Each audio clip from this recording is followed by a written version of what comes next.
जैसी करनी वैसी भरनी। तो भाई जो जैसा कृत्य किया है, अगर लालू जी का परिवार वैसा कृत्य किया है तब तो उसको भरना ही पड़ेगा। तो इसमें अगर ईडी का समन आया है या फिर उनके ऊपर कोई वारंट आया है तो उसके लिए कौन सा उसमें हैरतुबा मचाना है। भाई जो किए हैं उसको उनको यहीं पे भोगना और इसी धरती पे भोग के जाना है। तेजस्वी यादव का कहना है 20 साल में कितने मर्डर हो गए। देखिए कौन से लॉ एंड ऑर्डर की वो बात कर रहे हैं। अपने समय का लॉ एंड ऑर्डर भूल गए क्या?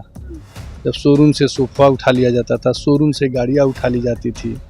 यहाँ पे आईएएस आईपीएस या किसी भी जनप्रतिनिधि या फिर किसी जनता का, किसी आम पब्लिक का कोई वैल्यू नहीं था। सरेआम आप देखते होंगे डगबंगला चौराहे पे क्या हुआ करता था। वो अपने समय पहले देखे, स्वयं अपने गिरवान में जाके उसके बाद किसी और पे वो बात करें। नमस्कार, द इंडिया टॉप देख रहे हैं, मैं हूं अखंड ज्योति। देखिए हमारे साथ जनता दल यूनाइटेड के विधायक हैं और ऐसे में हम बातचीत करेंगे। लालू परिवार की एक बार फिर से मुश्किलें बढ़ी हैं, ईडी का समन आया, किस तरीके से देख रही है? देखिए सबसे बड़ी बात मैं आपको एक बात बता देना चाहता हूँ कि जैसी करनी वैसी भरनी। तो भाई जो जैसा कृत्य किया है, अगर लालू जी का परिवार वैसा कृत्य किया है तब तो उसको भरना ही पड़ेगा। तो इसमें अगर ईडी का समन आया है या फिर उनके ऊपर कोई वारंट आया है तो उसके लिए कौन सा उसमें हैरतुबा मचाना है। भाई जो किए हैं उसको उनको यहीं पे भोगना और इसी धरती पे भोग के जाना है। विपक्ष तो लगातार अब लॉ एंड ऑर्डर पे सवाल खड़े कर रहे। तेजस्वी यादव का कहना है 20 साल में कितने मर्डर हो गए। देखिए कौन से लॉ एंड ऑर्डर की वो बात कर रहे हैं। अपने समय का लॉ एंड ऑर्डर भूल गए क्या? जब शोरूम से सोफा उठा लिया जाता था, शोरूम से गाड़ियाँ उठा ली जाती थी। यहाँ पे आईएएस आईपीएस या किसी भी जनप्रतिनिधि या फिर किसी जनता का, किसी आम पब्लिक का कोई वैल्यू नहीं था। सरेआम आप देखते होंगे डगबंगला चौराहे पे क्या हुआ करता था।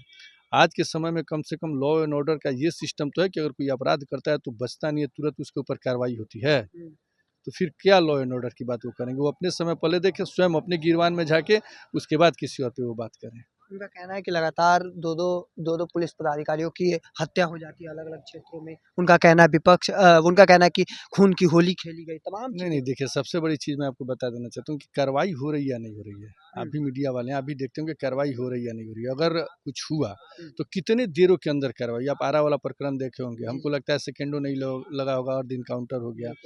फिर आप कहीं का भी देखें ना, जहाँ भी अगर वैसा घटना हुई तो कितनी जल्दी कार्रवाई होती है। अगर कार्रवाई नहीं हुई रहती तो बात था। इनके समय तो हमको लगता है कि जितने दिन तक इनका शासनकाल था, जितने भी अपराधी थे और अपराध करते थे तो बस वो छुटा जो कहा जाता है ना, छूटे सांड की तरह घूमना, वो घूमा करते थे। लेकिन आज क्या है, जितने भी अपराधी हैं सब सलाखों के पीछे हैं, सलाखों के अंदर हैं।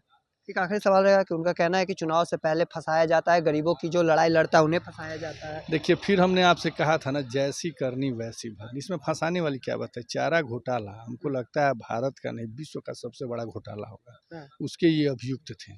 तो उसमें फंसाने वाली कौन सी बात हुई? आप किए तो नहीं देखें कि क्या कर रहे हैं क्या नहीं कर रहे हैं, और अभी आप कह रहे हैं फंसाने वाली काम। तो हमारे साथ जदयू के विधायक रिंकू सिंह थे, सीधे तौर पर लालू परिवार पर जमकर हमला बोलते नजर आ रहे हैं। देखिए आपको बता दें, ईडी की ओर से समन भेजा गया है लालू प्रसाद यादव, राबड़ी देवी और तेज प्रताप यादव को। और अब इसी कड़ी में साथ ही साथ वह विपक्ष जहां एक और लॉ एंड ऑर्डर पे सवाल खड़े कर रहे हैं, तो दूसरी ओर जनता दल यूनाइटेड के विधायक रिंकू सिंह साफ साफ कहते नजर आ रहे थे उनके शासनकाल में क्या कुछ स्थिति था। शोरूम से गाड़ियां उठा ली जाती थी, सोफे उठा लिए जाते थे, तमाम जो बातें हैं वह कहते नजर आ रहे थे। क्या कुछ कहना था वह भी आपने सुना। तब तक के तमाम हर अपडेट को देखते रहने के लिए इंडिया टॉप देखते रहें। धन्यवाद।